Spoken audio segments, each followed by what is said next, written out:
बच्चों समझो, आज हम लोग करंट इलेक्ट्रिसिटी का पार्ट थर्ड शुरू करने जा रहे हैं। लास्ट लेक्चर में हम लोगों ने एक चीज सीखी थी, ड्रिफ्ट वेलोसिटी का formula Vd equal to a tau. ठीक है ना, यहां से हम लोग ड्रिफ्ट वेलोसिटी का फॉर्मूला पढ़ा था। आज हम लोग इसके आगे बढ़ने जा रहे हैं, इलेक्ट्रिकल रेजिस्टेंस के बारे में समझने जा रहे हैं। इलेक्ट्रिकल रेजिस्टेंस बच्चों, हम लोग इस बात को समझ चुके हैं कि जब किसी वायर में सेल लगाते हैं तो पोटेंशियल डिफरेंस के कारण इलेक्ट्रॉन भागना शुरू कर देता है। इलेक्ट्रॉन केवल मटेरियल में इलेक्ट्रॉन तो होता भी नहीं है, पॉजिटिव आयन भी होते हैं। तो इलेक्ट्रॉन पॉजिटिव आयन से बार बार टकरा रहे होते हैं, उनके रेगुलर कोलिजन के कारण एनर्जी का लॉस होता है और वो हीट के फॉर्म में निकलता है। उसी को हम क्या बोलते हैं? Electrical resistance. तो इलेक्ट्रिकल रेजिस्टेंस के पहले एक टर्म आया, एक कंसेप्ट आया जिसको हम ओम्स लॉ बोलते हैं।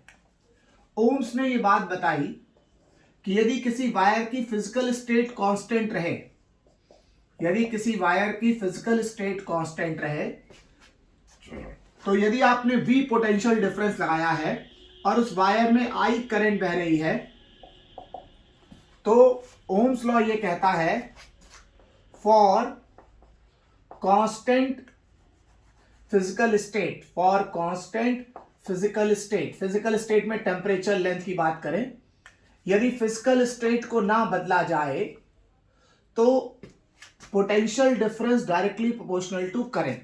मतलब जितना ज्यादा पोटेंशियल डिफरेंस लगाओगे वायर में उतनी ज्यादा करंट बनेगी। इसी कंसेप्ट को बोला गया Ohm's law, V directly proportional to I। यहां से कांस्टेंट लगा दिया गया, V is equal to RI। इस R को ही इलेक्ट्रिकल रेजिस्टेंस R कहा गया। यही जो R है इसी को हम क्या बोलते हैं? Electrical resistance. तो इलेक्ट्रिकल रेजिस्टेंस का बेसिक फॉर्मूला हो गया पोटेंशियल डिफरेंस ओवर करंट। तो इसका मतलब ये कहते हैं, यदि आप पोटेंशियल डिफरेंस वायर में बढ़ाते जाएंगे, यदि वायर के सिरों पर पोटेंशियल डिफरेंस बढ़ाते जाएंगे तो करंट बढ़ती जाएगी, लेकिन वायर का जो रेजिस्टेंस है वो कांस्टेंट रहेगा।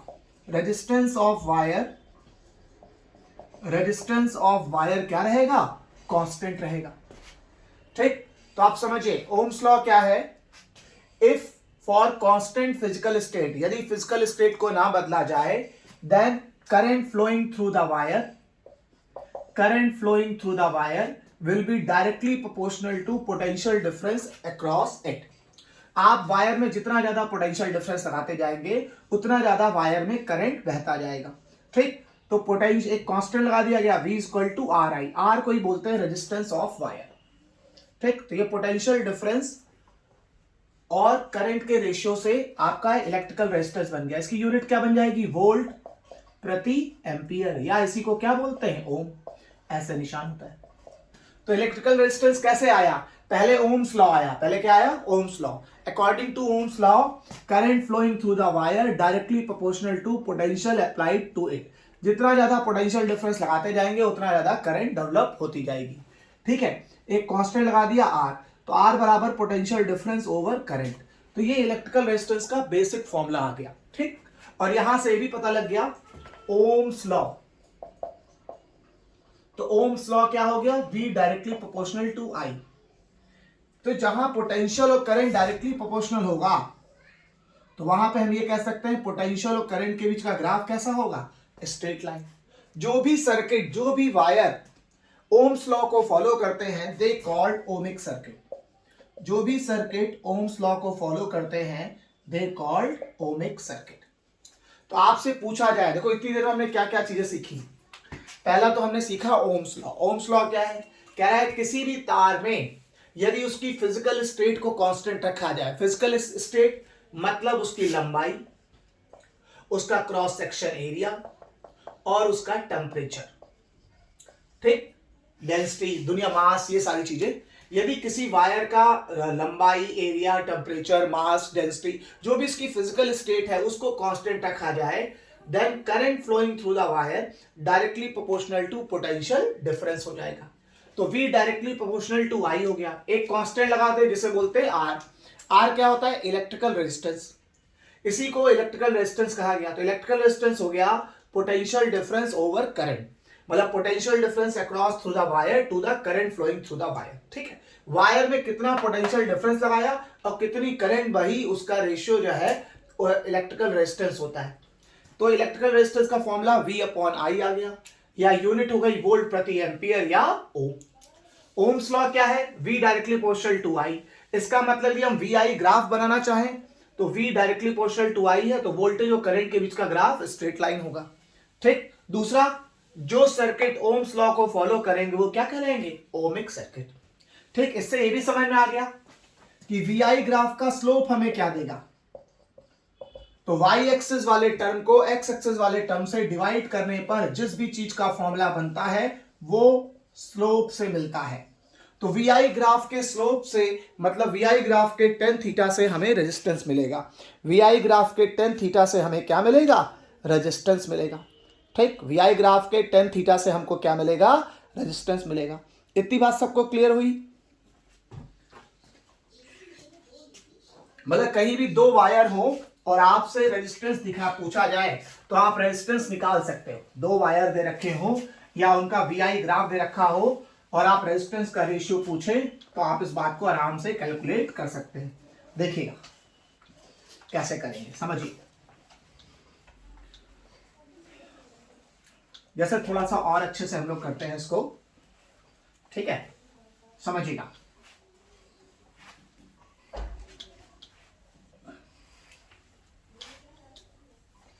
तो जैसे एक छोटा सा सवाल बनाए, मान लीजिए वोल्टेज करंट ग्राफ है, वोल्टेज और करंट का ग्राफ है, ये हो गया वोल्टेज और करंट का ग्राफ है। ठीक, ये ग्राफ हो गया 1, ये ग्राफ हो गया 2, ये एंगल हो गया 60 डिग्री, ये एंगल हो गया 45 डिग्री। अब आपसे कह रहा है find ratio of R1 upon R2। तो देखो आपको वोल्टेज और करंट का ग्राफ दे रखा है और आपसे वोल्टेज और करंट का ग्राफ दे रखा है और रेजिस्टेंस का रेशियो पूछा है। पहले हमें समझना है किसी भी ग्राफ में, जैसे आपको यहां VI ग्राफ गिवन है, तो किसी भी गिवन ग्राफ में y एक्सिस वाले टर्म को x एक्सिस वाले टर्म से डिवाइड करने पर जिस भी चीज का फॉर्मूला बनता है वो tan थीटा से रिप्रेजेंट होता है। ये बेसिक कंसेप्ट है, दिमाग में बैठा लो। किसी भी ग्राफ में y एक्सिस वाले टर्म को x एक्सिस वाले टर्म से डिवाइड करने पर जिस भी चीज का फॉर्मूला बनता है वो tan थीटा से रिप्रेजेंट होता है। तो यहां y एक्सिस में वोल्टेज है, x एक्सिस में करंट है, तो वोल्टेज अपॉन करंट बराबर tan थीटा हो जाएगा। वोल्टेज अपॉन करंट क्या होता है? रेजिस्टेंस। तो VI ग्राफ में जो tan थीटा है वो रेजिस्टेंस शो करेगा। मतलब VI ग्राफ के स्लोप से हमें रेजिस्टेंस मिलेगा, या VI ग्राफ में हम जब tan थीटा निकालते हैं तो रेजिस्टेंस मिलता है। अब यदि आपको R1 अपॉन R2 निकालना है तो पहले वाले ग्राफ का एंगल ले लो। पहले वाले ग्राफ का एंगल 60 डिग्री है तो tan 60 हो जाएगा। R2 निकालना है तो दूसरे वाले ग्राफ का एंगल 45 डिग्री है तो tan 45 ले लो। तो यहां से R1 upon R2, tan 60 √3, tan 45 1, तो R1 अपॉन R2 हो जाएगा √3:1। ठीक, तो मतलब कुल मिला के हमने ये समझा कि ओम्स लॉ वो लॉ है। ओम्स लॉ क्या कहता है कि वोल्टेज और करंट एक दूसरे के डायरेक्टली प्रोपोर्शनल है, और यदि जो भी सर्किट ओम्स लॉ को फॉलो करेंगे उसे ओमिक सर्किट कहेंगे, और यदि वो ओम्स लॉ को फॉलो करते हैं तो वोल्टेज और करंट का ग्राफ कैसा होगा? स्ट्रेट लाइन होगा। और वोल्टेज और करंट का ग्राफ यदि स्ट्रेट लाइन है तो उसके स्लोप किससे रिप्रेजेंट होगा? उसके स्लोप से हमें क्या मिलेगा? tan थीटा से रेजिस्टेंस मिलेगा। तो VI ग्राफ के स्लोप से रेजिस्टेंस मिलता है। VI ग्राफ के स्लोप से, स्लोप बोले तो tan थीटा से रेजिस्टेंस मिलता है, रेजिस्टेंस मिलता है। ठीक, VI ग्राफ के स्लोप से हमें रेजिस्टेंस मिलता है। ये बात सबको समझ में आ गई? VI ग्राफ के स्लोप से हमें रेजिस्टेंस मिलता है। ठीक है ना? चलो बढ़िया, थोड़ा और अच्छा करते हैं, इसको और बढ़िया बनाते हैं। देखिएगा, तो इतनी देर से हम लोगों ने इलेक्ट्रिकल रेजिस्टेंस के बारे में समझ लिया। इलेक्ट्रिकल रेजिस्टेंस का जो उल्टा होता है उसे कंडक्टेंस बोलते हैं। इलेक्ट्रिकल रेजिस्टेंस के उल्टा क्या होता है? कंडक्टेंस। सीखिए सीखिए सीखिए। इलेक्ट्रिकल रेजिस्टेंस का उल्टा होता है कंडक्टेंस। ठीक, इलेक्ट्रिकल रेजिस्टेंस का उल्टा होता है कंडक्टेंस। सीखो, थोड़ा और अच्छा समझते हैं।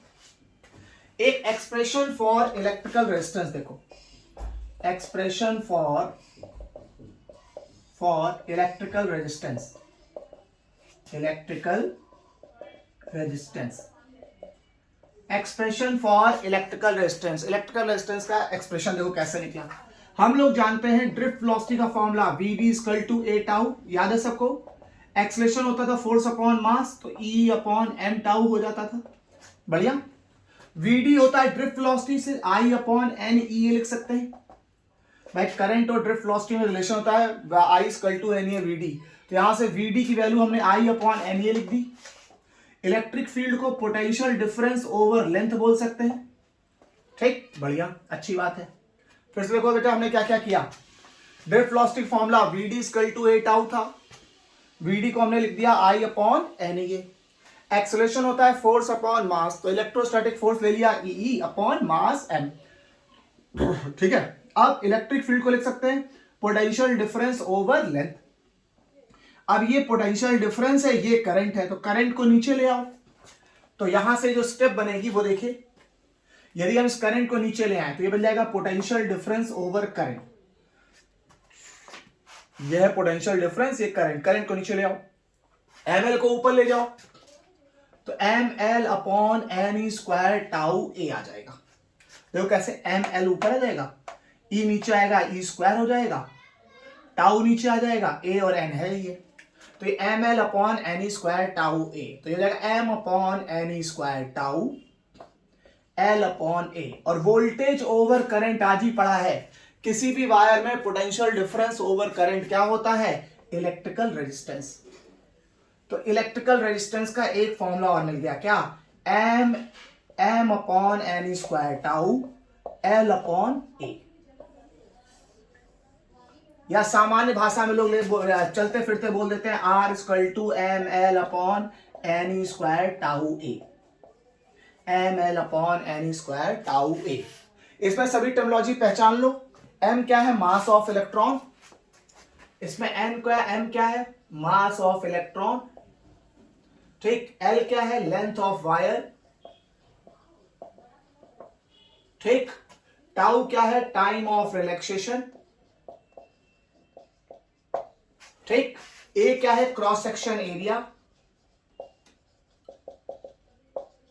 बढ़िया, ml अपॉन, और E क्या है, charge of one electron, charge of one electron.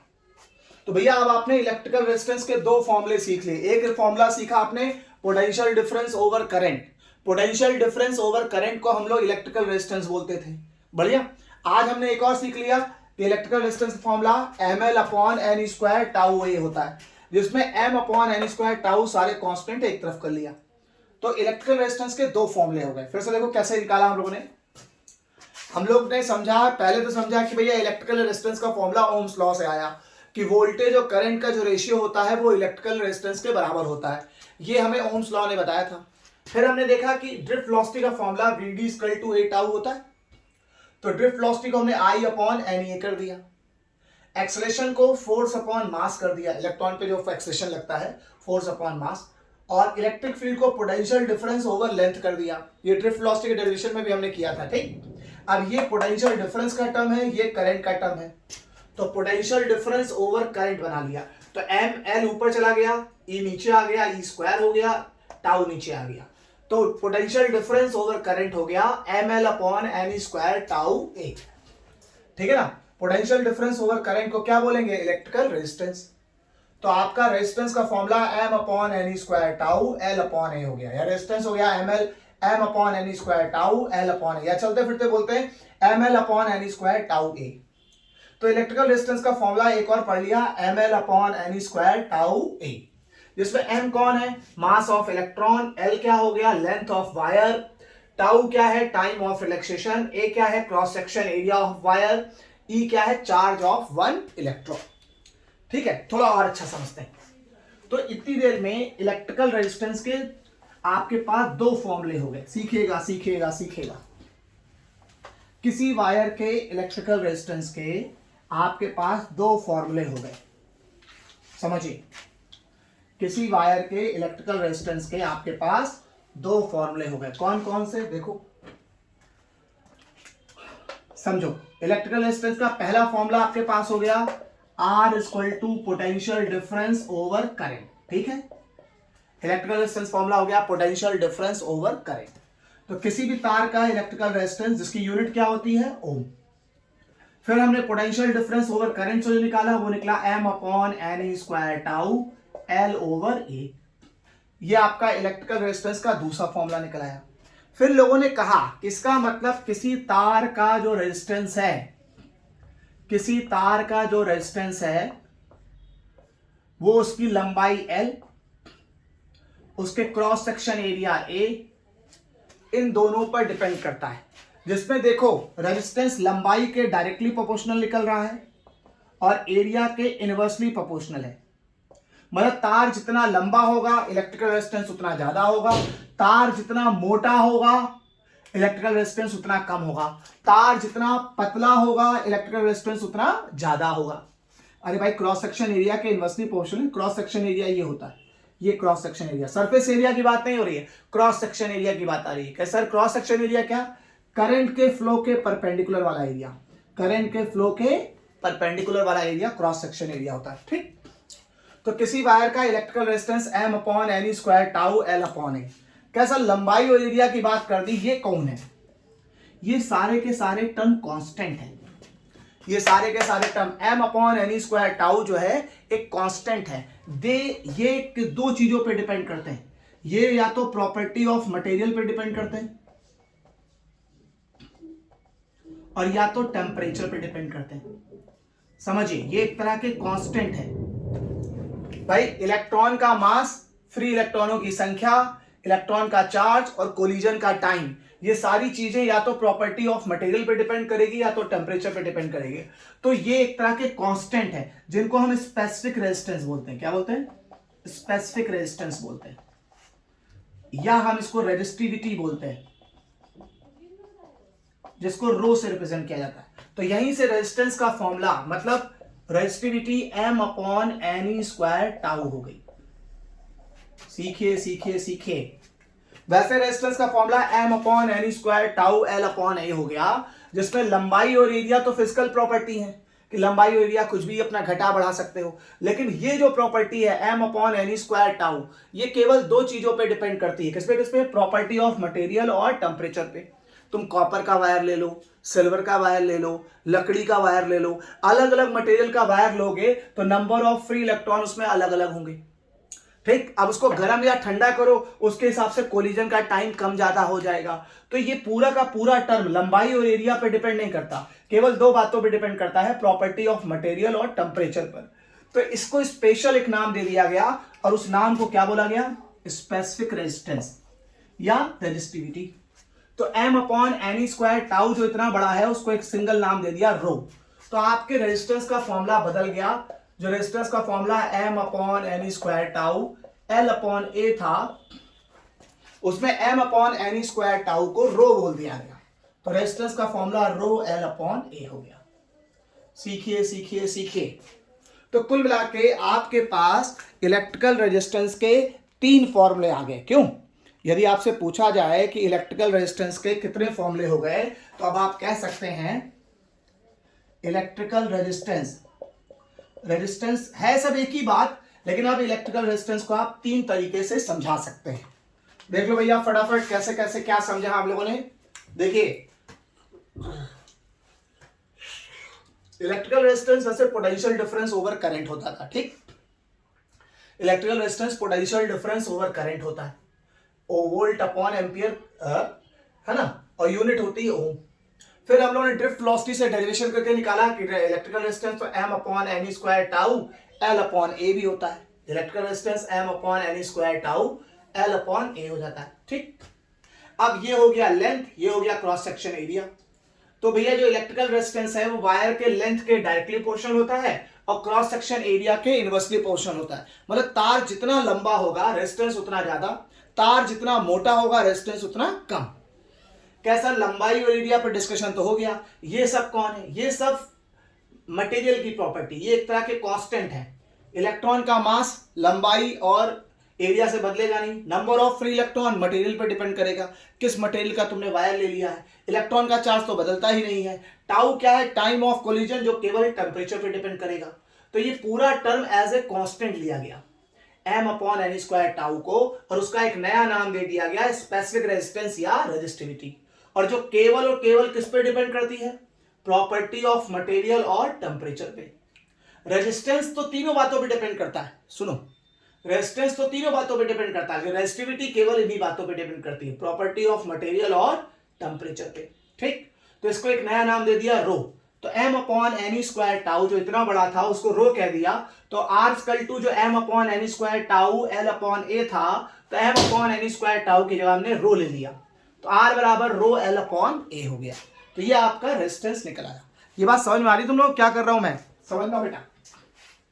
ठीक, तो कहने का मतलब किसी भी वायर की रेजिस्टेंस, समझिएगा, किसी भी वायर का जो रेजिस्टेंस है वो अब आप तीन तरीके से समझ सकते हैं। देखो होता क्या है, मैं तुम्हें इतनी वैरायटी वर्किंग क्यों कर देता हूं, मेरा कहना है तुम सवाल देखो, जिस नजरिए का सवाल है उस तरीके से रेजिस्टेंस निकालो। अब मान लो तुम्हें वोल्टेज और करंट का ग्राफ दे रखा है, तो रेजिस्टेंस तो भी इसी तरह से तो निकालोगे कि वी ग्राफ का जो स्लोप है वो रेजिस्टेंस देता है। अब यदि आपको लेंथ, एरिया और रो दे रखा है तो R equal to rho L upon A से निकालोगे। पोटेंशियल डिफरेंस और करंट की वैल्यू दे रखी है तो डेल्टा वी अपॉन आई से निकालोगे। तो आपके दिमाग में ये अंडरस्टैंडिंग होनी चाहिए कि भैया इलेक्ट्रिकल रेजिस्टेंस को हम कैसे कैसे डिस्कस कर सकते हैं, ठीक है ना।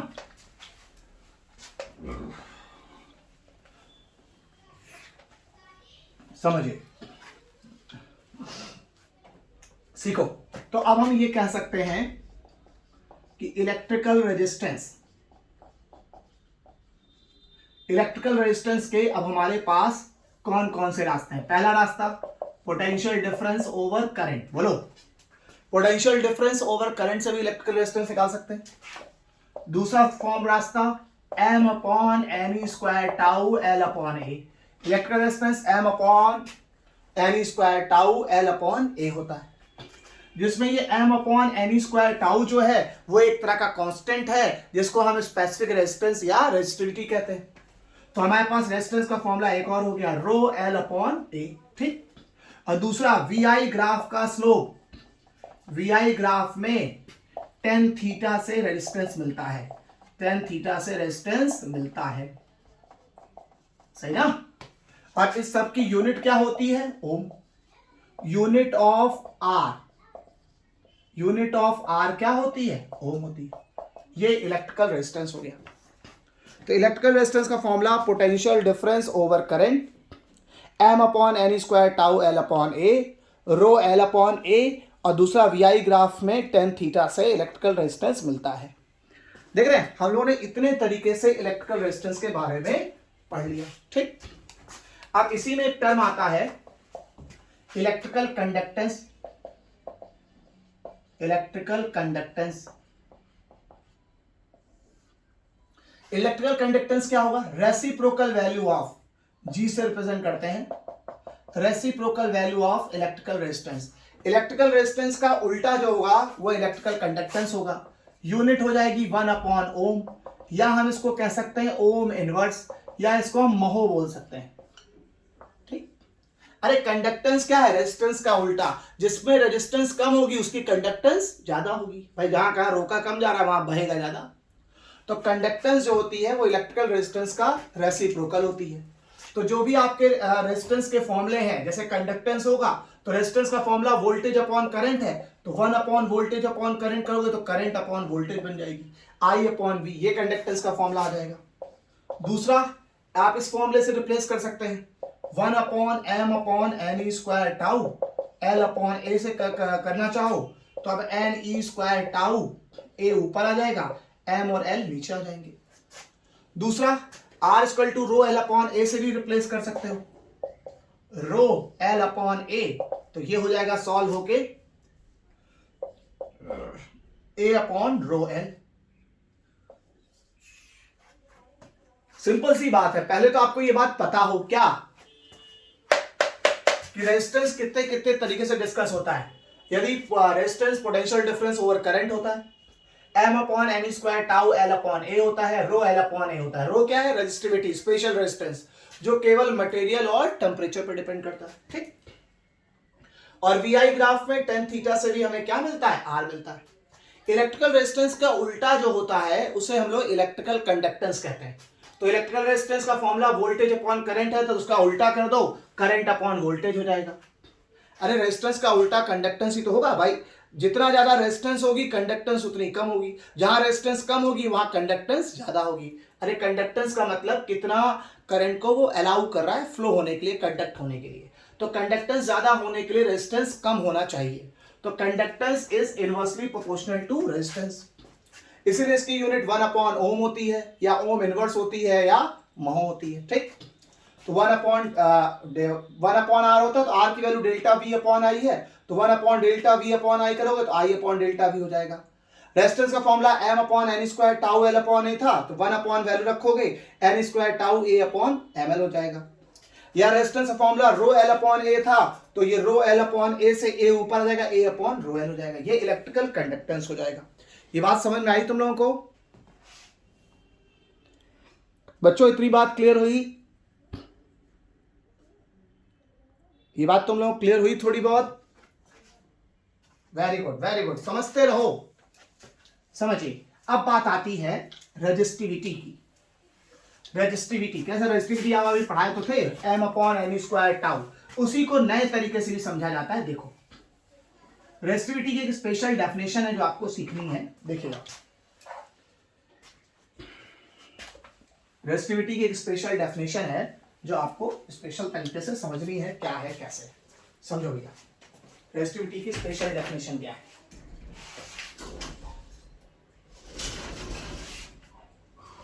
समझिए, रेजिस्टिविटी की स्पेशल एक डेफिनेशन हम लोग पढ़ने जा रहे हैं जो आपको सीखनी है। देखो, डेफिनेशन ऑफ रेजिस्टिविटी। देखो, definition of resistivity, definition of resistivity, या ऐसे सिंपली कुछ भी मान लो। तो कहते हैं कि मान लीजिए किसी वायर की रेजिस्टिविटी कैसे डिफाइन है। मान लो कोई वायर है, ठीक, वायर में जो पोटेंशियल डिफरेंस लगा दिया गया V, वायर की लंबाई है L, तो इसके कारण इसमें इलेक्ट्रिक फील्ड डेवलप होगी V अपॉन L। ठीक, अब जब इलेक्ट्रिक फील्ड डेवलप होगी तो इलेक्ट्रॉन भागेंगे, इसमें करंट डेवलप होगी। मान लो इस वायर का क्रॉस सेक्शन एरिया A है, तो इसमें करंट डेंसिटी भी होगी I अपॉन A। तो डेफिनेशन ऑफ रेजिस्टिविटी ये कहता है कि resistivity is equal to ratio between electric field to the current density. Resistivity is equal to ratio between electric field to the current density. Resistivity is equal to electric field to the current density. किसी भी wire की जो resistivity होती है वो electric field to the current density के बराबर होती है। मतलब इलेक्ट्रिक फील्ड और करंट डेंसिटी के रेशियो को हम लोग रेजिस्टिविटी कहते हैं। कैसा, ये बताओ? ये तो फॉर्मूला हम पढ़े ही नहीं, आप तो M upon N square tau बोल रहे थे। चलो जरा इसको डेवलप करते हैं।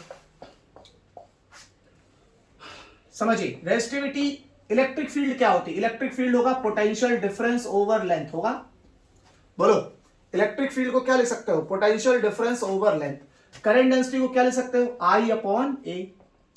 तो यहां से हो जाएगा potential difference over current delta V upon I, और ये हो जाएगा A upon L. Potential difference over current क्या होता है बताओ भैया? पोटेंशियल डिफरेंस ओवर करंट क्या होता है? Resistance V upon I, resistance. तो आर रो इक्वल टू हो जाएगा R into A upon L. कैसा बन तो गया? अरे याद है? अरे रेजिस्टेंस का फॉर्मूला याद है? रो एल अपॉन ए, यही तो होता था। यहां से रो का फॉर्मूला निकालना चाहो तो क्या बनेगा? R into rho upon R into A upon L, ये तो बनेगा R into A upon L. ठीक, तो इसका मतलब सही है। फिर से देखो, तो रेजिस्टिविटी का फॉर्मूला एक हो गया। रेजिस्टिविटी क्या है? Ratio between electric field intensity to the current density. किसी भी वायर में electric field intensity to the current density के रेशियो को हम रेजिस्टिविटी बोलते हैं। मतलब रेजिस्टिविटी का एक फॉर्मूला और आपको बैठे बिठाए मिल गया, E/J। अब आपको लगेगा सर ये कोई नया तरीका नहीं, आपस में वही है, पुराने वाले जैसा है। कैसे? देखो कैसा आया। हम इलेक्ट्रिक फील्ड को पोटेंशियल डिफरेंस ओवर लेंथ बोल सकते हैं, करंट डेंसिटी को I/A बोल सकते हैं, यहां से ये वोल्टेज अपॉन करंट बन जाएगा, ये A/L बन जाएगा। अब वोल्टेज अपॉन करंट क्या बन गया? रेजिस्टेंस। तो ρ = RA/L हो गया, या R का फॉर्मूला बनाओ तो ρL/A, पुराना वाला फॉर्मूला जैसा एकदम सही हो गया। ठीक, तो यदि यूनिट ऑफ रेजिस्टिविटी की बात करें, unit of resistivity, unit of resistivity निकालना चाहो निकाल लो। देखो रेजिस्टिविटी का वैसे फॉर्मूला क्या निकाला बताओ? R × A/L। जरा बनाओ यूनिट। R की यूनिट ओम, A की यूनिट मीटर स्क्वायर, L की यूनिट मीटर, 1 मीटर कैंसिल हो गया, यूनिट ऑफ रेजिस्टिविटी हो गया ओम मीटर, यूनिट ऑफ रेजिस्टिविटी। सीखो सीखो सीखो। तो रेजिस्टिविटी का फॉर्मूला एक हो गया E/J, दूसरा रेजिस्टिविटी फॉर्मूला हो गया R × A/L, और एक रेजिस्टिविटी का फॉर्मूला हम लोग अपनी तरफ से जानते हैं, M/Ne² टाउ। सीख लो भैया, देख लो। तो हम लोगों ने रेजिस्टिविटी के 3 फॉर्मूले समझ लिए। सीखिए सीखिए सीखिए, हम लोगों ने रेजिस्टिविटी के 3 फॉर्मूले समझ लिए। अब हमसे कोई पूछे कि रेजिस्टिविटी के कौन कौन से फॉर्मूले हैं या कौन कौन से तरीके से आप रेजिस्टिविटी को समझेंगे, समझो भैया। रेजिस्टिविटी कहने का मतलब ये मटेरियल की प्रॉपर्टी होती है। रेजिस्टेंस तो तीनों बातों पे डिपेंड करता है, लेकिन रेजिस्टिविटी केवल मटेरियल की प्रॉपर्टी पे डिपेंड करती है। समझाता हूं, पहले रेजिस्टिविटी के फॉर्मूले देख लो फिर से। कल सीधे से एग्जाम कुछ फॉर्मूले ही पूछ लेता है ना, तो पहले फॉर्मूले तो याद हो या पता तो हो कि हाँ कैसे कैसे आया। तो रेजिस्टिविटी को एक्सप्लेन करने के कौन कौन से रास्ते हैं बताओ बेटा। पहला फॉर्मूला क्या है? रेजिस्टिविटी को रो से रिप्रेजेंट करते हैं, ratio between electric field to the current density. बताओ भैया, ratio between electric field density to the current density is equal to resistivity, है ना। इलेक्ट्रिक फील्ड और करंट डेंसिटी के रेशियो को रेजिस्टिविटी कहते हैं। दूसरा फॉर्मूला आया R × A/L। अरे रेजिस्टेंस के फॉर्मूले से आ गया। अरे आप रेजिस्टेंस का फॉर्मूला तो जानते थे ना, ρL/A। यहां आपको रो निकालना पड़े तो कैसे निकालेंगे? R × A/L से तो निकालेंगे। तो रेजिस्टिविटी का दूसरा फॉर्मूला हो गया R × A/L, और तीसरा M/Ne² टाउ। ये आपका रेजिस्टिविटी हो गया, और इन सब की यूनिट क्या बनेगी? ओम मीटर, यूनिट ऑफ रेजिस्टिविटी। ठीक, देखो देखो भैया सामने है रेजिस्टिविटी का फॉर्मूला E/J, दूसरा R × A/L, तीसरा M/Ne² टाउ, और इसकी यूनिट क्या होगी? ओम मीटर। बताओ भैया सही है। तो रेजिस्टिविटी का फॉर्मूला E/J, R × A/L, और तीसरा M/Ne² टाउ।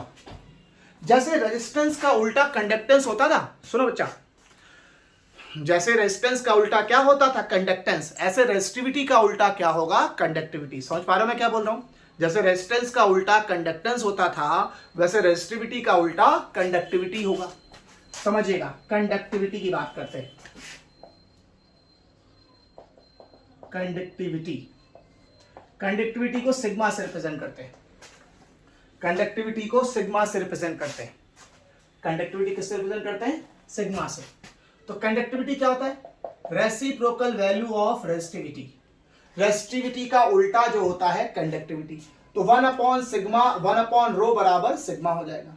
रेजिस्टेंस का उल्टा कंडक्टेंस होता था, तो रेजिस्टिविटी का उल्टा क्या होगा? कंडक्टिविटी। यहां से इसकी यूनिट निकालना चाहो तो 1/Ω मीटर होगी unit, unit of conductivity 1/Ω metre. भाई रेजिस्टिविटी की यूनिट क्या थी? रेजिस्टिविटी की यूनिट ओम मीटर थी, और रेजिस्टिविटी का उल्टा कंडक्टिविटी होता है, तो कंडक्टिविटी की यूनिट 1/Ω मीटर हो जाएगी। या इसको लिखना चाहो तो ओम इनवर्स मीटर इनवर्स लिख सकते हो, ठीक। या इसको ओम मीटर का होल इनवर्स लिख सकते हो, या इसको महो मीटर इनवर्स लिख सकते हो। इतने तरीके से ऑप्शन बनता है यूनिट ऑफ कंडक्टिविटी का। सीखो सीखो सीखो। देखो ये मैंने क्या बताया, यूनिट ऑफ कंडक्टिविटी 1/ओम मीटर। अरे पहले यूनिट ऑफ रेसिस्टिविटी बताओ। रेसिस्टिविटी की यूनिट ओम मीटर होती है। भाई ये ओम होता था, ये मीटर स्क्वायर होता था, ये मीटर होता था, तो मीटर स्क्वायर से 1 मीटर कैंसिल हो जाता, तो ओम मीटर आ जाता था। तो रेसिस्टिविटी की यूनिट तो ओम मीटर होती थी। और रेसिस्टिविटी का उल्टा क्या होता है, कंडक्टिविटी। तो कंडक्टिविटी की यूनिट 1/ओम मीटर, या ओम इनवर्स मीटर इनवर्स, या ओम मीटर का होल इनवर्स, या ओम का उल्टा कह दो महो, महो मीटर इनवर्स। इतने तरीके यूनिट ऑफ कंडक्टिविटी। कंडक्टिविटी के फॉर्मूले बना लो। रेसिस्टिविटी का उल्टा तो 1/रो। अच्छा, रो की वैल्यू क्या है, E/J। तो 1/E/J करोगे तो याद आएगा J/E।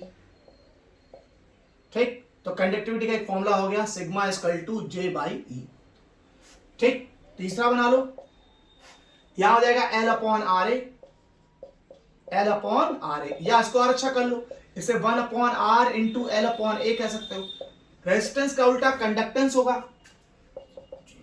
तो सिग्मा = G L/A भी हो सकता है, कंडक्टेंस का भी यूज कर सकते हो, है ना। 1/R क्या होता है, रेजिस्टेंस का उल्टा कंडक्टेंस भी होता है ना। और रेजिस्टिविटी, कंडक्टिविटी रेजिस्टिविटी का उल्टा होती है, तो 1/m/n² टाउ भी यूज कर सकते हो। 1/m/n² टाउ, तो ये n² टाउ/m आ जाएगा, ये कंडक्टिविटी आ जाएगी। देख लो भैया, पहले तो नॉलेज ही हो कि रेजिस्टिविटी का उल्टा कंडक्टिविटी होता है। पहले तो इस बात को सीखो, रेजिस्टिविटी का उल्टा क्या होता है, कंडक्टिविटी होता है। तो यदि रेजिस्टिविटी के फॉर्मूले पता होंगे तो उसका उल्टा करके आप कंडक्टिविटी के फॉर्मूले बना लेंगे। रेजिस्टिविटी की यूनिट जो होती है वो ओम मीटर होती है, तो कंडक्टिविटी की यूनिट 1/ओम मीटर होगी, या ओम इनवर्स मीटर इनवर्स होगी, या ओम मीटर का होल इनवर्स होगी, या ओम का उल्टा कर लो महो मीटर इनवर्स लिखा जाएगा। अरे भाई इतने तरीके से लिखे हुए क्वेश्चन आए हैं, मैं अपने घर से नहीं बता रहा हूं, ठीक है, आपको पता होना चाहिए।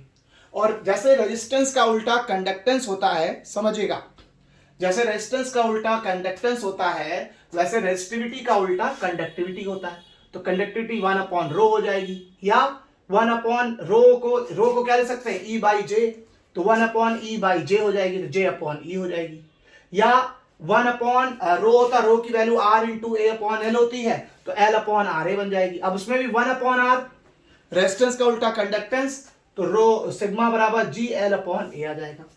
ठीक, कंडक्टिविटी रेजिस्टिविटी का उल्टा होती है, तो रेजिस्टिविटी का फॉर्मूला m/n² टाउ था, तो यहां 1/m/n² टाउ कर दिया, तो n² टाउ/m आ गया। इतने तरीके से हमने चीजों को पढ़ा। इतनी सब बातें देख लो, समझ लो, लिख लो, फिर बताओ। इतना क्लियर हुआ सबको? इतना क्लियर हुआ थोड़ा बहुत?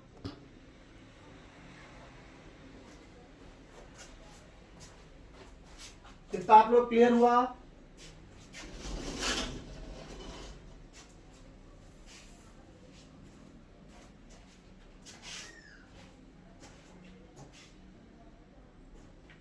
चलो अब इसको थोड़ा और अच्छा समझते हैं। चलो हम चारों चीजों कंसेप्ट को एक साथ रिलेट कर देते हैं।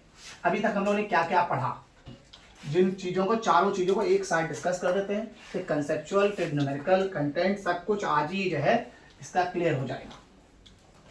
सीखिए सीखिए सीखिए, सीखो समझो। अरे भाई कोई चाय पिला दो भाई, यार एक चाय पिला दो, एक चाय पिला दो, चाय ले जाना एक।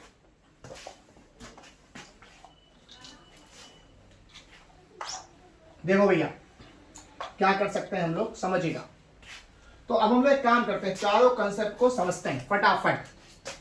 ये हो गया रेजिस्टेंस, ठीक, ये हो गया कंडक्टेंस, रेजिस्टेंस हो गया R, कंडक्टेंस हो गया G अपने मन से, ठीक। ये हो गया रेजिस्टिविटी रो, और ये हो गया कंडक्टिविटी सिग्मा। ठीक, देखो ये चार टर्मिनोलॉजी अभी इतनी देर में हम लोगों ने पढ़ी। समझो बच्चा, अभी तक हम लोगों ने चार टर्मिनोलॉजी पढ़ी, resistance, conductance, resistivity and conductivity. सबसे पहले रेजिस्टेंस की बात करते हैं। रेजिस्टेंस की यूनिट होती है ओम, कंडक्टेंस की यूनिट ओम का उल्टा होगा, मतलब ओम इनवर्स, या हम इसको बोल सकते हैं महो।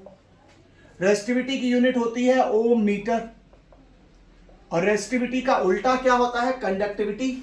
तो इसकी यूनिट होती है ओम मीटर का होल इनवर्स, या होती है ओम इनवर्स मीटर इनवर्स, या होती है महो मीटर इनवर्स।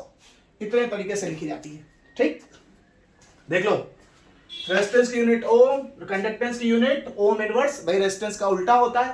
रेजिस्टिविटी की यूनिट ओम मीटर, कंडक्टिविटी की यूनिट ओम मीटर का इनवर्स, या ओम इनवर्स मीटर इनवर्स, या महो मीटर इनवर्स। रेजिस्टेंस के फॉर्मूले भैया, पोटेंशियल डिफरेंस ओवर करंट के रेशियो से, potential difference over current volt प्रति एम्पियर से आपको रेजिस्टेंस मिलता है। दूसरा m upon N square tau L upon A, ये क्या होता है? रेजिस्टेंस।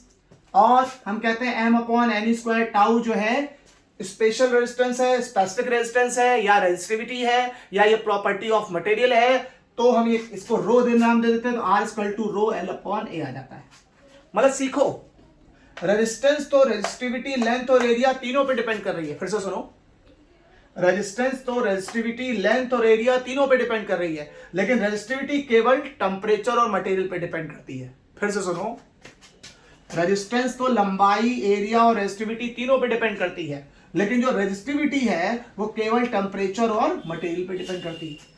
दूसरा, वी आई ग्राफ का स्लोप, वी आई ग्राफ में जो टेन थीटा होगा वो करंट देगा। बढ़िया, तो रेजिस्टेंस के बारे में समझ लिया, delta V upon I, M upon N square tau L upon A, या रो एल अपॉन ए, या वी आई ग्राफ में टेन थीटा हमें क्या देगा? करंट। ठीक, रेजिस्टेंस का उल्टा क्या होगा? कंडक्टेंस। रेजिस्टेंस का उल्टा क्या होगा? कंडक्टेंस, 1 अपॉन आर, या हम कह सकते हैं आई अपॉन डेल्टा वी, या हम कह सकते हैं N E square tau A upon M L, या हम कह सकते हैं, इसको बना लो, ए अपॉन रो एल। ये सब हो गया आपके कंडक्टेंस। मतलब भाई रेजिस्टेंस का जो उल्टा फॉर्मूला होगा वो सब क्या होगा? कंडक्टेंस होगा। अब आ जाओ रेजिस्टिविटी। रेजिस्टिविटी का basic formula, electric field to the current density, electric field और करंट डेंसिटी के रेशियो से हमें क्या मिलता है? रेजिस्टिविटी। दूसरा फॉर्मूला यहां से निकाल लो, अरे R equal to rho L upon A था, तो रो बराबर हो जाएगा R into A upon L. Resistivity का formula R into A upon L हो जाएगा।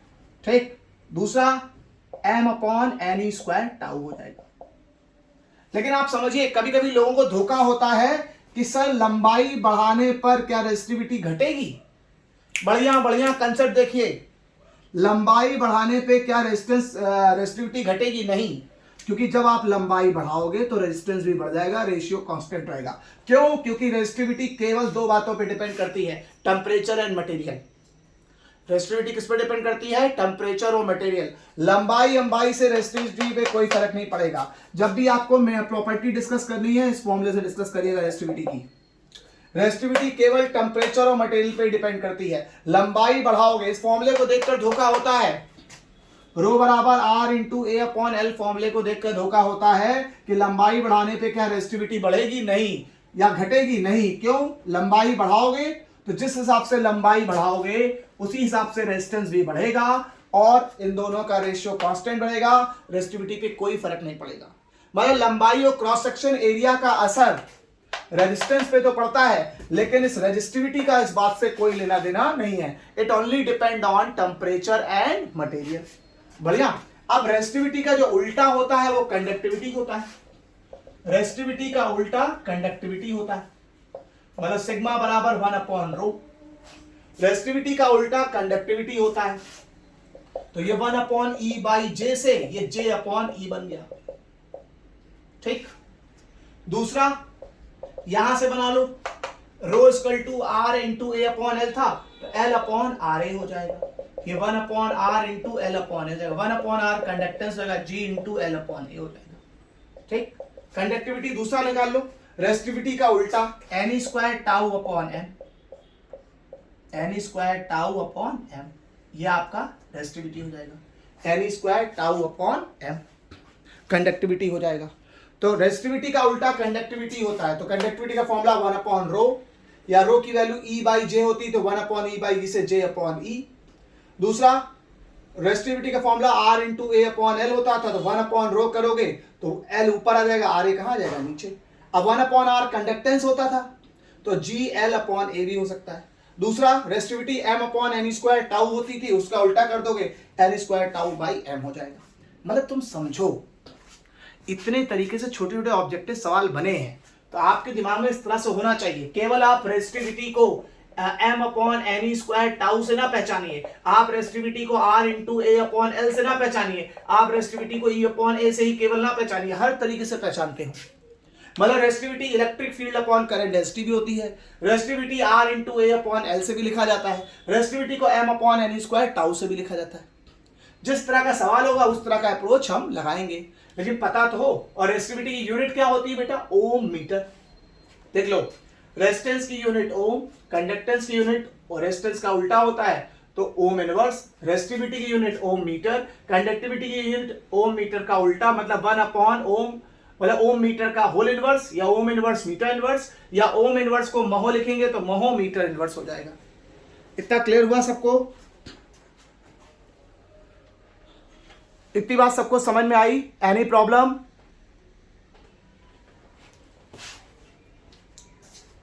चलो एक बेसिक कंसेप्ट समझिए।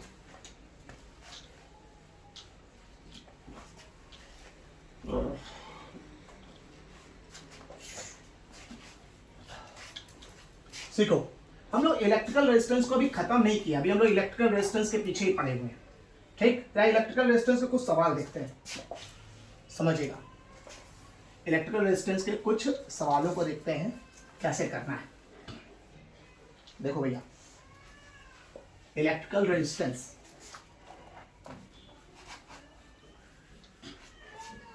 हम लोग इलेक्ट्रिकल रेजिस्टेंस के कुछ सवालों को ध्यान देते हैं कैसे करना है, ध्यान दीजिएगा।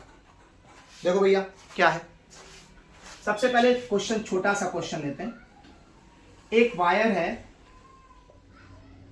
इस वायर की लंबाई है L, उसका क्रॉस सेक्शन एरिया है A, और उसका इनिशियल रेजिस्टेंस है R, ठीक, और उसकी रेजिस्टिविटी है रो। ये सब गिवन है, लिख नहीं रहा हूं, क्वेश्चन ध्यान से देखिए। एक वायर है जिसकी लंबाई है L, क्रॉस सेक्शन एरिया है A, लेंथ के परपेंडिकुलर जो एरिया है वो क्रॉस सेक्शन एरिया लेना है, सरफेस एरिया नहीं लेते। शब्दों को समझो, किसी तार के रेजिस्टेंस के फॉर्मूले में उसका सरफेस एरिया नहीं लिया जाता है, कर्व लेंथ के परपेंडिकुलर एरिया लिया जाता है। क्या बोला मैंने? लेंथ के परपेंडिकुलर एरिया लिया जाता है, ठीक। नहीं तो एरिया तो ये भी हो सकता है, सरफेस एरिया नहीं लेना है, जो लेंथ लोगे उसके परपेंडिकुलर क्रॉस सेक्शन एरिया लेना है, ठीक। ठीक, अब क्वेश्चन कह रहा है, if this wire cut into half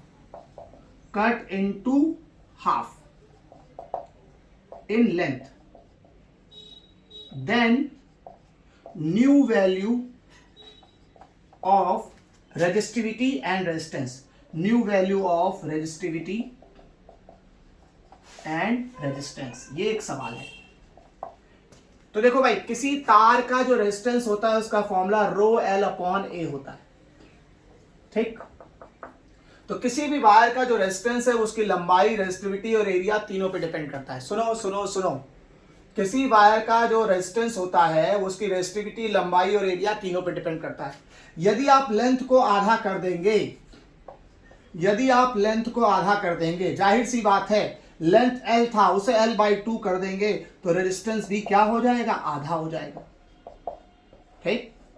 resistance का फॉर्मूला रो एल अपॉन ए है, यदि L की जगह L/2 रख दोगे, L की जगह L/2 रख दोगे तो जाहिर सी बात है यदि नया रेजिस्टेंस निकालने पे आ जाओ तो L की जगह तुम L/2 रख दोगे, ठीक, तो R डैश बराबर 1/2 upon rho L upon A हो जाएगा। रो एल अपॉन ए जो है R है, तो R डैश बराबर कितना हो जाएगा, R/2, रेजिस्टेंस आधा हो जाएगा। लंबाई को आधा करने पर रेजिस्टेंस तो आधा हो जाएगा, बढ़िया, ठीक। पूछा था new value of resistivity and resistance, तो रेजिस्टेंस तो आधा हो जाएगा, but resistivity property of material है, प्रॉपर्टी ऑफ मटेरियल है, वो केवल मटेरियल या टेम्परेचर के बदलने पर बदलेगी, टेम्परेचर के बदलने पर बदलेगी, पर बदलेगी, मतलब resistivity will remain same, resistivity same रहेगी। समझो, रेजिस्टेंस आधा हो जाएगा और रेजिस्टिविटी सेम रहेगी। मतलब इस तार को काट कर आधा कर दोगे तो तार को काट के आधा करने पर नया रेजिस्टेंस तो आधा हो जाएगा, लेकिन रेजिस्टिविटी वही रहेगी। रेजिस्टिविटी का लंबाई और एरिया से कोई लेना देना नहीं है, क्योंकि रेजिस्टिविटी क्या है, प्रॉपर्टी ऑफ मटेरियल है, जो केवल मटेरियल या टेम्परेचर के बदलने पर बदलेगी। क्योंकि रेजिस्टिविटी का बेसिक फॉर्मूला m/ne² टाउ होता है। या तो नंबर ऑफ फ्री इलेक्ट्रॉन बदल दो या तो टेम्परेचर बढ़ा दो, उसके पहले रेजिस्टिविटी नहीं बदलेगी। ठीक है, तो आपके दिमाग में बात होनी चाहिए, किसी भी तार को काट दो, छोटा कर दो, मोटा कर दो, बड़ा कर दो, पतला कर दो, कुछ भी कर दो, तो तार को काटोगे, छोटा मोटा पतला कुछ भी करोगे, तो जो भी फर्क आएगा वो किसमें आएगा, रेजिस्टेंस में आएगा। रेजिस्टिविटी में कोई फर्क नहीं आएगा। रेजिस्टिविटी कब बदलती है, प्रॉपर्टी ऑफ मटेरियल है, ये कब बदलती है, जब या तो मटेरियल बदलोगे या तो टेम्परेचर बदलोगे। ये बात समझ में आई। रेजिस्टिविटी प्रॉपर्टी ऑफ मटेरियल है, ये तभी बदलेगी या तो मटेरियल बदलोगे और या तो टेम्परेचर बदलने पे। प्रॉपर्टी ऑफ मटेरियल है जो केवल मटेरियल या टेम्परेचर बदलने पर बदलेगी। ठीक ठीक है, तो इस तार को काट के आधा कर दिया जाए। If this wire cut into half in length then new value of resistivity and resistance. यदि तार को काट के आधा कर दिया जाएगा तो रेजिस्टेंस का फॉर्मूला ρl/a होता था। ठीक, यदि लेंथ को आधा करेंगे तो रेजिस्टेंस तो आधा हो जाएगा, लेकिन रेजिस्टिविटी में कोई फॉर्मूला फर्क नहीं पड़ेगा, क्योंकि ये प्रॉपर्टी ऑफ मटेरियल है, ये केवल टेम्परेचर और मटेरियल के बदलने पे बदलेगी। रेजिस्टिविटी का फॉर्मूला m/ne² टाउ होता है। ठीक, तो इन चीजों पर, इन फैक्टर्स पे डिपेंड करता है, इलेक्ट्रॉन के mass, number of free electron, charge of electron और टाइम ऑफ रिलैक्सेशन पे। इनमें से कोई चीज आपने बदली नहीं। ये लंबाई और एरिया पे रेजिस्टिविटी डिपेंड नहीं करती। कितना क्लियर हुआ सबको? बोलो भैया, इतनी बात सबको क्लियर हुई? आज का लेक्चर आपका इलेक्ट्रिकल रेजिस्टेंस पर ही है। आज का जो लेक्चर है आपका वो इलेक्ट्रिकल रेजिस्टेंस पर ही है, समझ रहे हो? चलो थोड़ा और अच्छा करते हैं, समझिएगा। हम लोग इलेक्ट्रिकल रेजिस्टेंस पढ़ रहे हैं, देखिए जरा।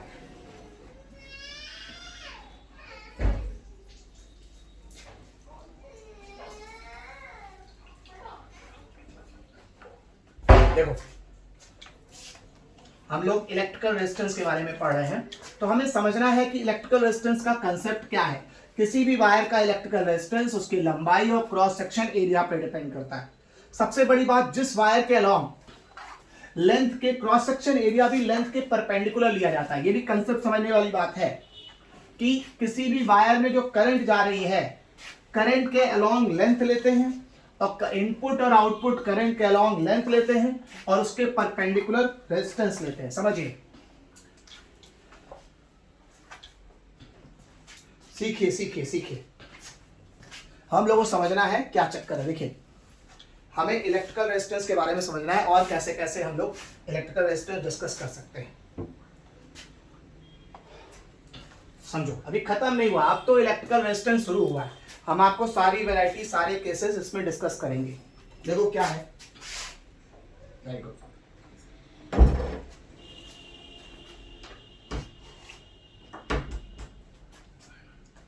देखा बेटा, इलेक्ट्रिकल रेजिस्टेंस की बात करते हैं, क्या होता है समझिएगा।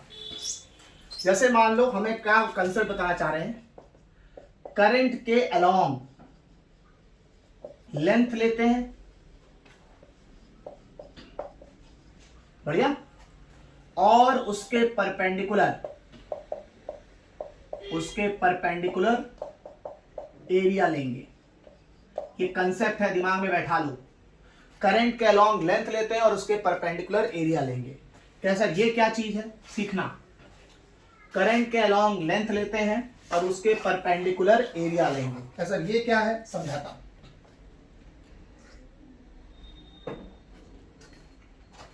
जैसे मान लीजिए ये क्यूबॉइड दे रखा है, ये क्यूबॉइड है। क्यूबॉइड दिख तो नहीं रहा, सर लग तो नहीं रहा, तो बराबर हो गया, क्यूब हो गया। समझाते हैं, क्यूबॉइड बनाते हैं, समझिएगा। समझना, यहां बना लेते हैं क्यूबॉइड। ये है क्यूबॉइड,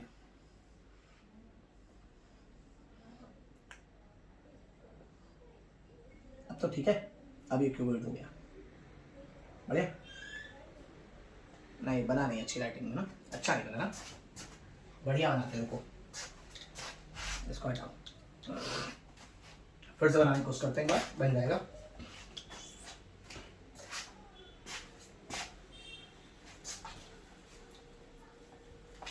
ठीक है, थोड़ा बढ़िया बनाते हैं। ये देखो, ये बन गया आपका क्यूबॉइड।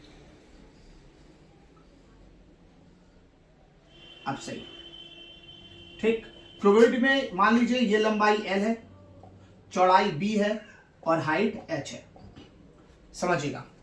अब मैं इस सरफेस का नाम A दे रहा हूं, ठीक, या इस सरफेस का नाम मैं E दे रहा हूं और इस सरफेस का नाम F दे रहा हूं, और करंट E से जा रही है और F से निकल रही है।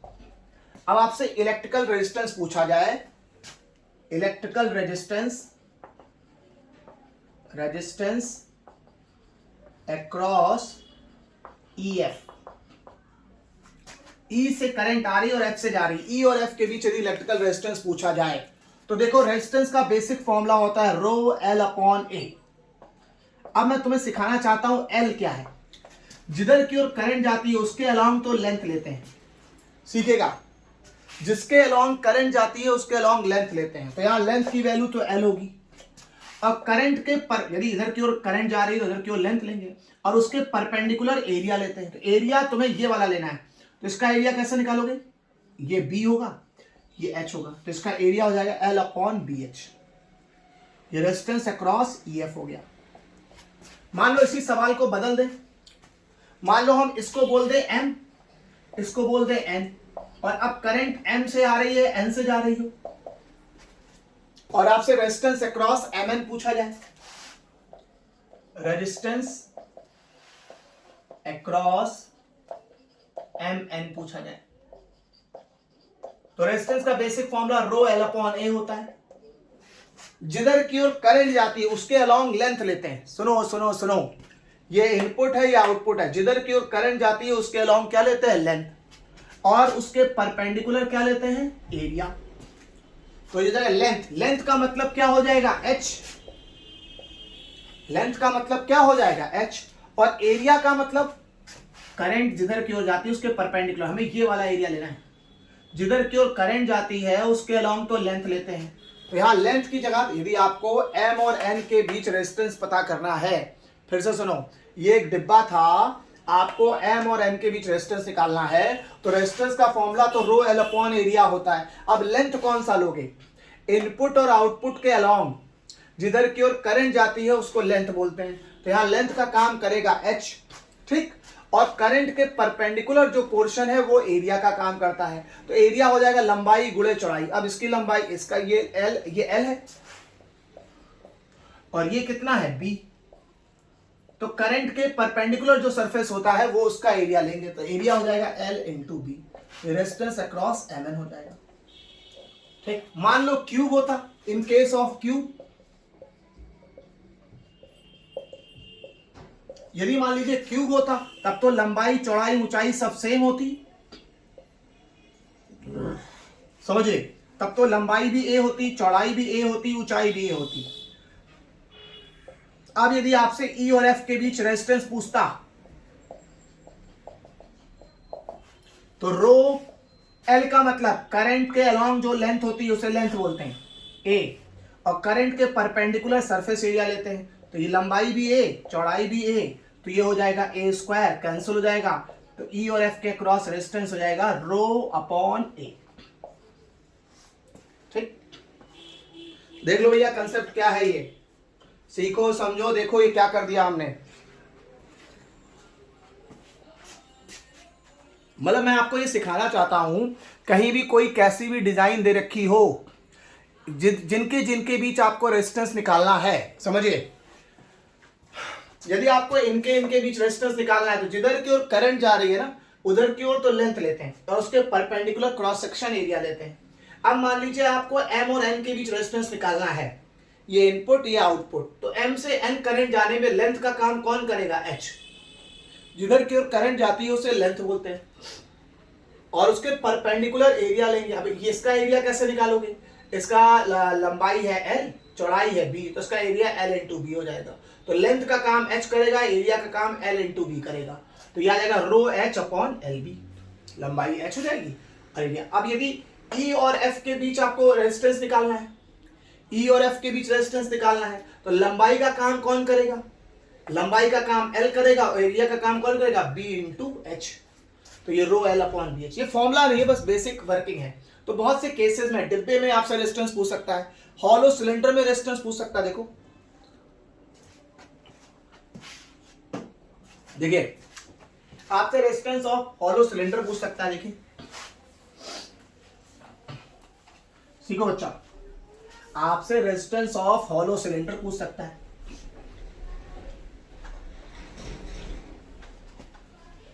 समझिएगा, आपसे रेजिस्टेंस ऑफ हॉलो सिलेंडर भी पूछ सकता है। नहीं पूछ सकता है क्या सर? अब आपका यार पूछ ही लेता होगा, हमें क्या पता, हम तो छापने आए हैं, छाप के जाएंगे। कभी कभी मन होगा नहीं भी छापेंगे। देखो, resistance of hollow cylinder, resistance of hollow cylinder, resistance of hollow cylinder. देखो बेटा क्या चीज है, ये एक सिलेंडर हो गया,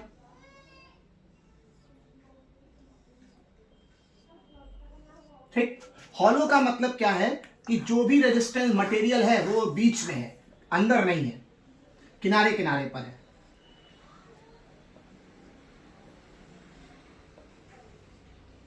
हॉलो सिलेंडर का मतलब है कि जो भी मटेरियल है वो इन किनारों किनारों पर है, अंदर खाली है, ये होता है हॉलो सिलेंडर।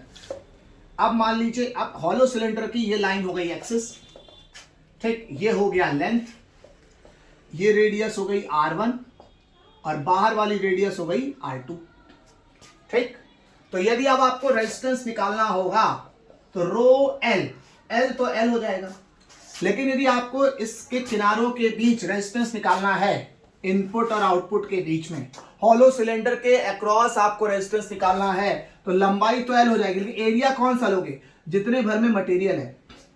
तो पूरे एरिया में से ये अंदर वाला एरिया माइनस कर दो, क्योंकि मटेरियल तो किनारे किनारे है ना, तो एरिया हो जाएगा पाई R2 square minus pi R1 square.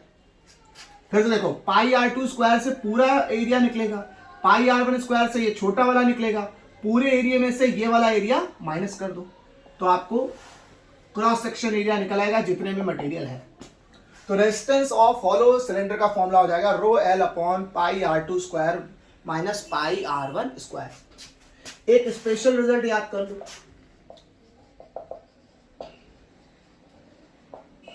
कभी कभी फ्रस्टम का पूछ लेता है। किसका पूछ लेता है? फ्रस्टम का। इसको फ्रस्टम बोलते हैं, मतलब इसमें इसका रेडियस a, इसकी रेडियस b और इसकी लंबाई है l, ठीक है। इसका जो रेजिस्टेंस है वो स्पेशल फॉर्मूला है rho L upon pi A B. Direct याद कर लो, टाइम बच जाएगा। Rho L upon pi A B, ये रेजिस्टेंस का फॉर्मूला है ना। जब अनइक्वल रेजिस्टेंस होगी, इन केस ऑफ फ्रस्टम, इसको फ्रस्टम बोलते हैं, ठीक। फ्रस्टम का रेजिस्टेंस, या आपको समझ में आ जाए कि कभी कभी इसको मोटाई बोली जाती है, इसको विड्थ ऑफ फ्रस्टम बोला जाता है, ठीक।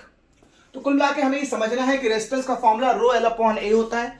एल का मतलब जिधर की ओर लेंथ ली जा रही है, जिधर की ओर करंट जा रही है, और क्रॉस सेक्शन एरिया लेंथ के परपेंडिकुलर ली जाएगी। मतलब यहां एरिया का मतलब सरफेस एरिया से नहीं है, क्रॉस सेक्शन एरिया से, लेंथ के परपेंडिकुलर एरिया से। ये सबको समझ में आ गया इतना? बताओ बेटा।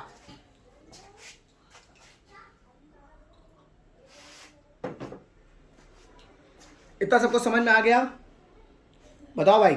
आज का लेक्चर जो है इलेक्ट्रिकल रेजिस्टेंस के पीछे पड़ा हुआ है। किसके पीछे पड़ा हुआ है? इलेक्ट्रिकल रेजिस्टेंस के। तो हम आज आपको इलेक्ट्रिकल रेजिस्टेंस पूरा एकदम दिमाग में छाप देंगे आपके, समझ रहे हैं? ये इलेक्ट्रिकल रेजिस्टेंस आपके दिमाग में एकदम फिट कर देंगे एकदम। सीखिए भैया, इलेक्ट्रिकल रेजिस्टेंस सीखो। हमें इलेक्ट्रिकल रेजिस्टेंस समझना है आज। स्पेशल रिजल्ट देखो, स्पेशल रिजल्ट।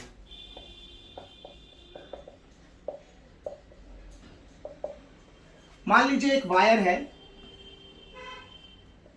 ठीक, उस वायर का क्रॉस सेक्शन एरिया है A और उसकी लंबाई है L। समझिए, एक वायर है जिसका क्रॉस सेक्शन एरिया है A और लंबाई है L, ठीक, और इसकी रेजिस्टिविटी है रो और डेंसिटी दे रखा है, डेंसिटी क्या ले ले बेटा, कैपिटल D ले लेते हैं। डेंसिटी होता है मास ओवर वॉल्यूम, ठीक, डेंसिटी होता है मास ओवर वॉल्यूम, डेंसिटी हो गई D। अब आपको हम एक चीज सिखाते हैं, हम लोगों ने रेजिस्टेंस का फॉर्मूला पढ़ रखा है, रो L अपॉन A, ये तो पढ़ा है? बोलो, किसी भी वायर का जो रेजिस्टेंस होता है वो रो L अपॉन A होता है। सब लोगों को पता है? बताओ भैया, किसी भी वायर का रेजिस्टेंस का फॉर्मूला क्या पढ़ा हम लोगों ने? रो L अपॉन A पढ़ लिया। चलो इसको थोड़ा और अच्छा कर देते हैं, यहां पर L से ऊपर नीचे मल्टीप्लाई और डिवाइड कर दो, L से ऊपर नीचे मल्टीप्लाई और डिवाइड कर दो। कैसा, इससे क्या फायदा होगा देखो, तो बन जाएगा रो L square area into length. अब बताओ, cross section area into length करोगे तो सरफेस एरिया इंटू लेंथ क्या बन जाएगा? वॉल्यूम। तो ये आपका वॉल्यूम बन गया भैया, ये था मास और ये कौन था? वॉल्यूम, ठीक, आयतन। ये थी डेंसिटी, डेंसिटी क्या होता है? मास ओवर वॉल्यूम। तो वॉल्यूम हो गया, एरिया इंटू लेंथ हो गया वॉल्यूम। तो आपका रेजिस्टेंस का फॉर्मूला किसी वायर के वॉल्यूम के टर्म में भी हो गया रो L स्क्वायर अपॉन वॉल्यूम। कभी कभी ऐसा भी यूज हो जाता है, कभी कभी क्या होता है, इस वॉल्यूम को हम मास अपॉन डेंसिटी कह सकते हैं, वॉल्यूम को हम मास अपॉन डेंसिटी भी बोल सकते हैं। तो ये फॉर्मूला आ जाएगा रो L square mass upon density. तो रेजिस्टेंस का फॉर्मूला आ जाएगा रो L स्क्वायर डेंसिटी ओवर मास। यहां M का मतलब मास ऑफ वायर है, मास ऑफ इलेक्ट्रॉन नहीं, मास ऑफ वायर है। मतलब इस तरह से कभी कभी लिखा हुआ मिल जाए तो कम से कम डरो नहीं कि हाँ भाई रेजिस्टेंस को ऐसा भी लिखा जा सकता है। मतलब किसी भी वायर का जो रेजिस्टेंस है वो directly proportional to L square upon M भी होता है। किसी भी वायर का resistance L square upon M भी होता है। देख लो भैया,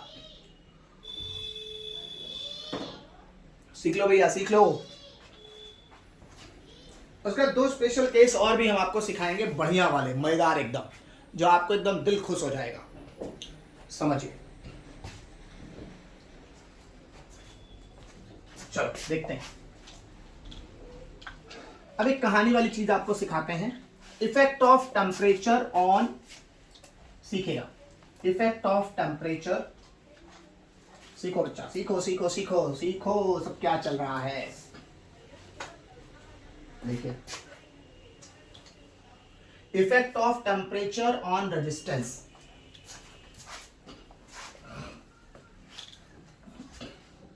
effect of temperature, effect of temperature on resistance.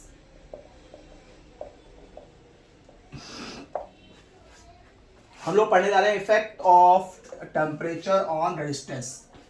Temperature का रेजिस्टेंस पर क्या फर्क पड़ेगा? Effect of temperature on resistance. देखो भैया, रेजिस्टेंस का फॉर्मूला क्या है?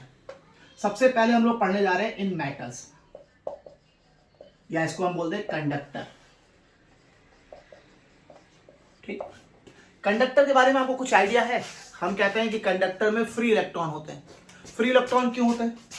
जैसे 281 है तो 2 8 1 जो है वो बाहर आ जाता है, यही फ्री इलेक्ट्रॉन हो जाते हैं। तो हम आपको यही सिखाना चाहते हैं कि कोई मटेरियल यदि मेटल्स है या वो कंडक्टर है ना, तो उसके पास इसलिए वो कंडक्टर है क्योंकि फ्री इलेक्ट्रॉन है। क्यों फ्री इलेक्ट्रॉन होता है? कि आउटर मोस्ट ऑर्बिट में सिंगल इलेक्ट्रॉन होता है, वो आसानी से बाहर आ जाता है। तो एक बताओ, यदि कोई मटेरियल है, मेटल है, 281 वाला एग्जांपल ले लो, तो 1 तो निकल आया, लेकिन उसके बाद यदि तुम गर्म करोगे तो क्या 8 में से इलेक्ट्रॉन निकालना आसान बात है? नहीं। फिर समझना मैं क्या बोल रहा हूं। किसी भी एटम का एक एग्जांपल ले लो, कंडक्टर का 281, ठीक है ना भाई। कोई चीज मेटल जो होती है उसमें फ्री इलेक्ट्रॉन होते हैं, तो वो फ्री इलेक्ट्रॉन तो अपनी खुशी से खुद ही बाहर निकाल देता है। तो एक फ्री इलेक्ट्रॉन तो आसानी से निकल गया, तभी वो कंडक्टर है। लेकिन उसके बाद क्या, गर्म करके तुम 8 में से, उसके बाद तो स्टेबल हो गया। अब क्या तुम 8 में से फ्री इलेक्ट्रॉन निकाल सकते हो? नहीं निकाल सकते हो। तो तुम्हें हम यही सिखाना चाहते हैं कि मेटल्स में टेम्परेचर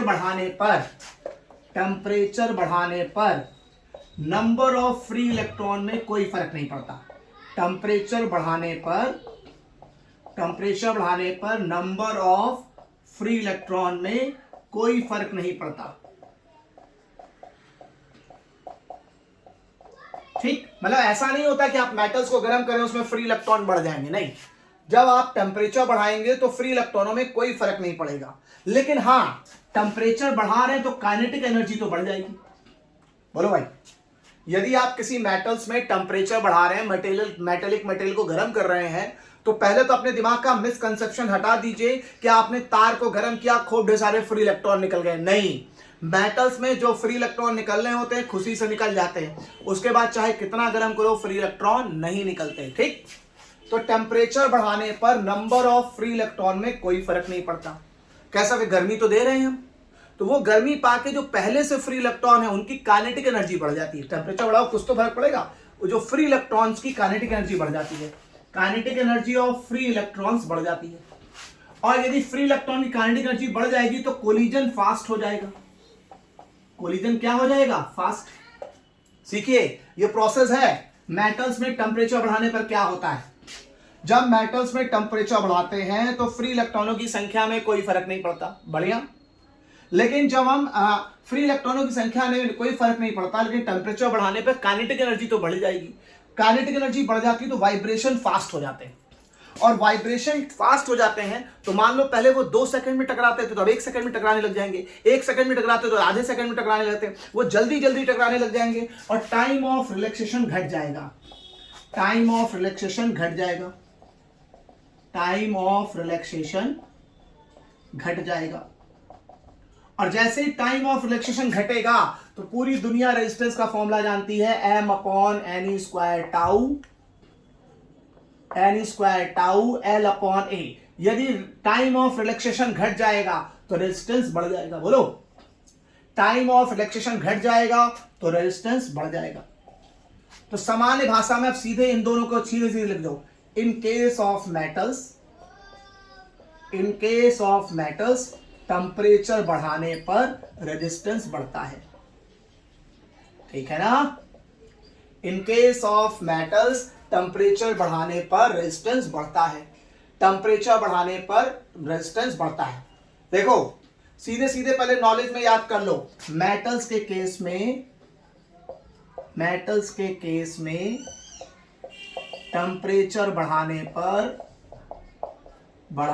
पर रेजिस्टेंस बढ़ता है। बढ़िया। कैसे बढ़ता है फिर से देखो। देखिए, मेटल्स के केस में टेम्परेचर बढ़ाने पर रेजिस्टेंस बढ़ता है। क्यों बढ़ता है, कैसे बढ़ता है, सीखो।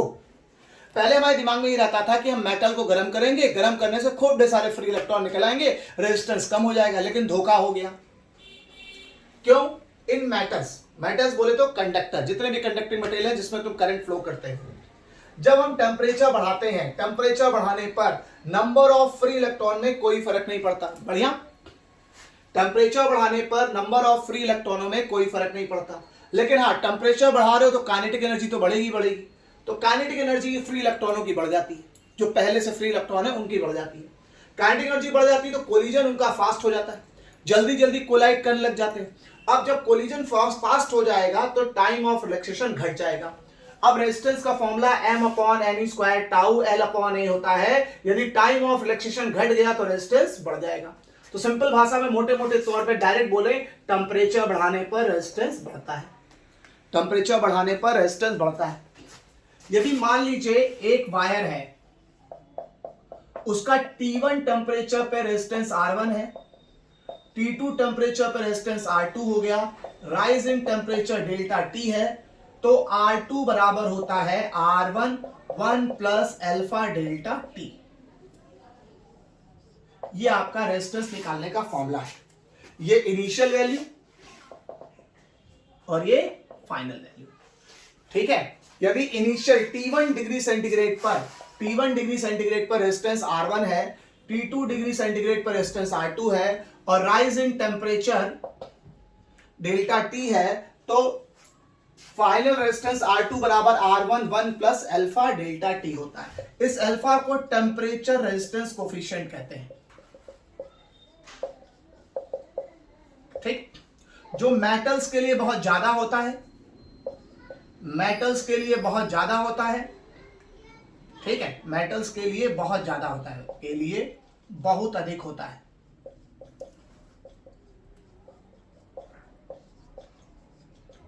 ठीक, देख लो भैया, किसी भी कंडक्टर मटेरियल को गर्म करने पर, सीखिए सीखिए सीखिए, कंडक्टर मटेरियल को गर्म करने पर उसका रेजिस्टेंस बढ़ता है।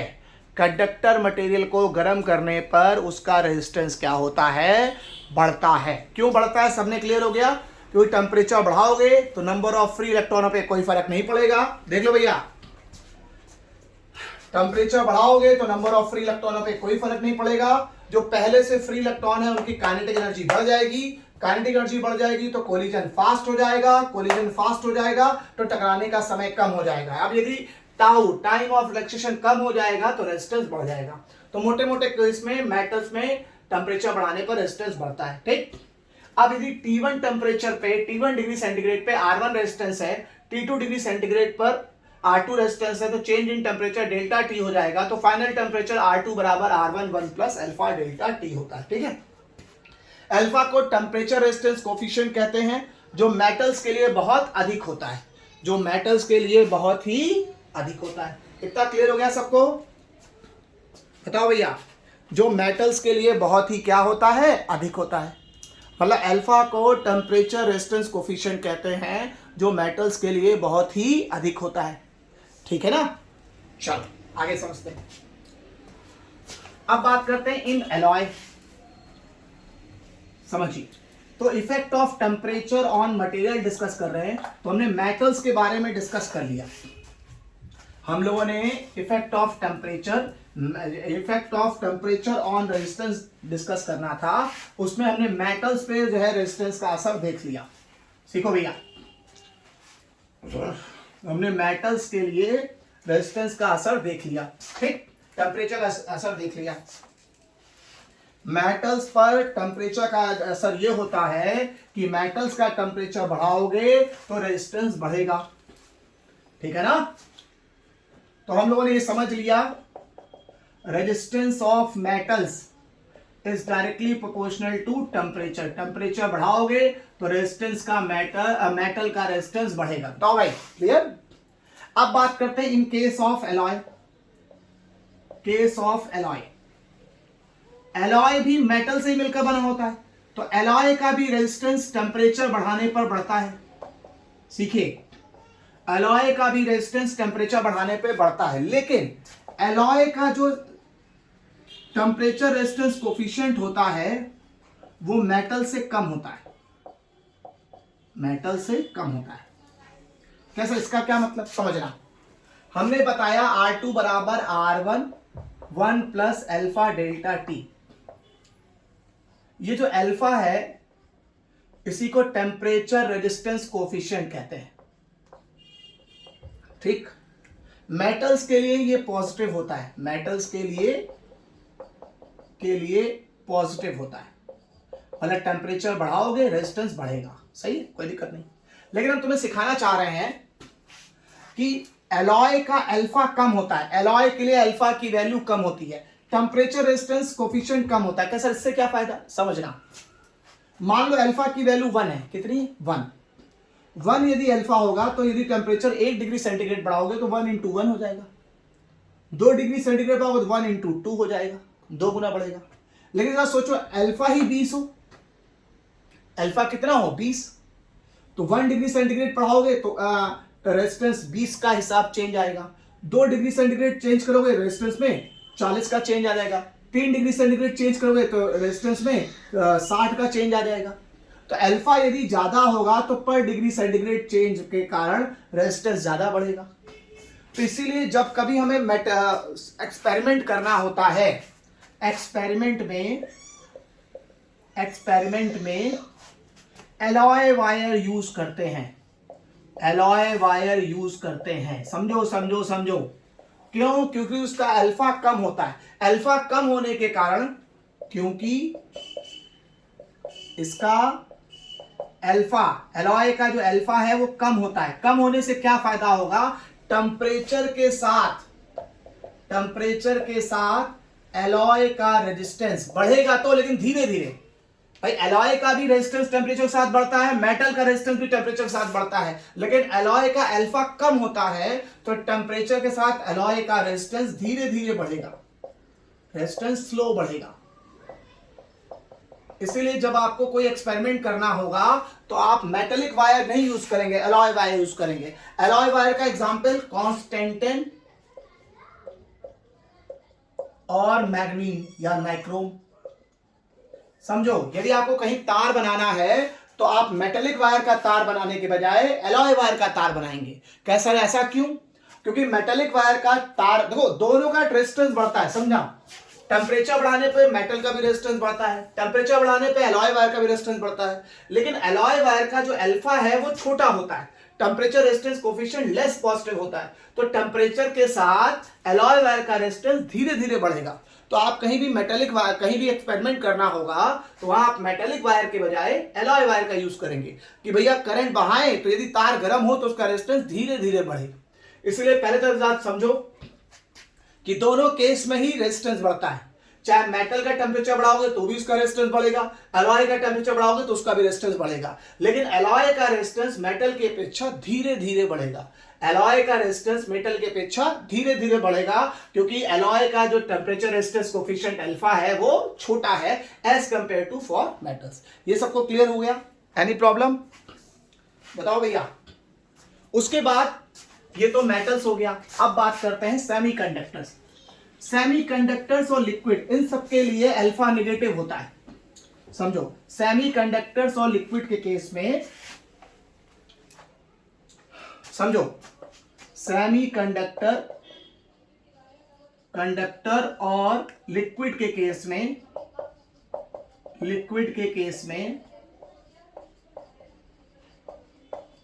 अल्फा नेगेटिव होता है।